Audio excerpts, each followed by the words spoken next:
I grew up in an addicted home. It was a normal part of my life. My mom used, my dad used. So I lost my father at the age of 3, and my mom continued to use through the next few years. It got worse, just to try to to cover up the pain and the stuff of losing her husband. About 3 or 4 years after my dad's death, she remarried to an alcoholic, somebody else that had grew up in a lifestyle of addiction. He was a very heavy drinker. He didn't work, he sold drugs, and so it wasn't awkward for me to be around, and it wasn't awkward for me to be around them when they were high or when they were drinking. At about 10 or 11 years old, we moved from Alabama to Shreveport. And the reason being was all of my mom's family lived here. And so she kind of thought, at that point, she was ready to sort of make a change. And she thought being around her family, which, for the most part are all believers, that would kind of lead my stepdad into wanting to make a change. Soon my mom quit smoking weed, she quit partying, and she got really into church. My stepdad continued on with his ways. So now I had my mom living one way, and my stepdad was still living the complete opposite. So in school, as soon as the opportunity presented itself, I started to hang out with the wrong people. I never was focused on my schoolwork. I was focused on having a good time, having fun. After 8th grade, I failed and I was forced to go to another school. Mom was thinking that she would just separate me from the people that I was getting in trouble with, and I would kind of start over. I'm at a new school now, so I meet new friends.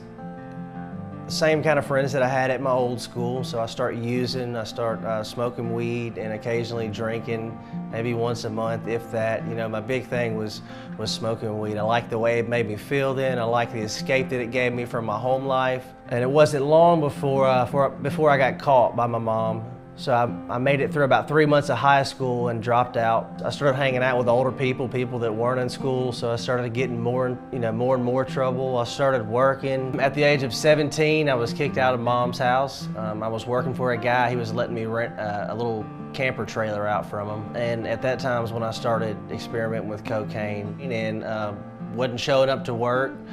Lost a couple jobs, got evicted. The job I was working, the boss would always take me back. I would get fired, I would get rehired when they got busy. Part of the deal for me to keep my job was kind of, I guess if you want to call it like an intervention. My mom and my boss, we all got together, and part of the deal was that I would go to counseling and that I would get weekly drug tests. So I agreed to, because I had to have my job to support my addiction. It was just any drug that I could get my hands on basically was what I addicted to. I was addicted to just the lifestyle, period. And so I failed a drug test, and they came to me and said that we think you need to go inpatient treatment. I was so angry about that. I'm thinking, how dare you think that I have that much of a problem? When I met Jesse, I was 6 months pregnant, and we met in a treatment center. I figured that I had found the solution to my problems. I had found someone that would truly love me and be there for me. For a little while we stayed sober. Our intentions were very good, but of course our intentions didn't get us very far. I gave birth to my first child, Michaela, and things went downhill from there. So after a little bit of sobriety under our belts, we decided that we could dabble a little bit and still have control. So we started off just drinking, then it went into smoking a little bit of weed, and then before we knew it, we had let all of our gates and our boundaries down, and we were worse off than before. And 7 months later, I found out I was pregnant with my second child. By that time, we had thrown in a lot of other harder drugs into the mix, and my pregnancy with my son did not even stop me from continuing to use drugs and alcohol. Before we knew it, we weren't even able to pay our own bills, and we were evicted from house to house. We had the repo man looking for our car. We had lost everything, but we were pregnant, and so we were going to continue on. We decided to get married. All the way leading up to the wedding, the using was getting worse and drugs were getting heavier. So at our wedding, we had family come in from in town. All of her family was there, all of my family was there, and there was a lot of tears at the wedding, and these were definitely not tears of joy. People were wondering why we were making the decision that we were making. So we just blew it off. We got married, went on our honeymoon, and 3 days later, we're right back doing the same thing that we're doing. We weren't married for 3 or 4 months after I lost another job. So we got evicted from the house that we were living in. And that was just a normal part of our life. We were going from house to house. Whoever would let us live with them or sleep on the couch or pull an air mattress in their living room, that's what we did. That's what we had to do to survive. And we would take our kids with us. Well, it got to the point where we knew that our children did not need to be in this kind of environment, that they didn't need to be getting dragged around. So we called the grandparents. They agreed to take them, take care of them. Now we have no responsibility whatsoever, so all the money that we got was used going towards drugs.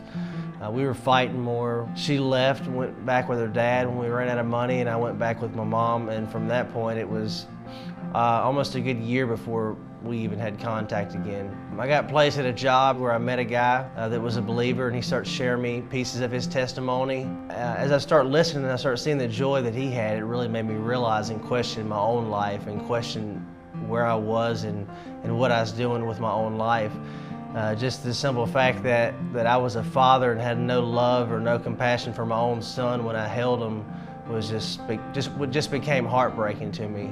I remember coming to work one day and I told this guy kind of what was going on. So he takes me to this meeting and I decide to give my life to the Lord that night. And I did get delivered, in an instant that night, but didn't know or have the understanding and knowledge yet that freedom was a day-to-day thing. It was based on the decisions that I would make. And the opportunity presented itself for me to go to Eagle Creek. So I went through the 90-day program. Again, the opportunity presented itself for me to stay into the transitional living, and I figured, I got it. I did 90 days, that's plenty of time. It wasn't long after that I went right back.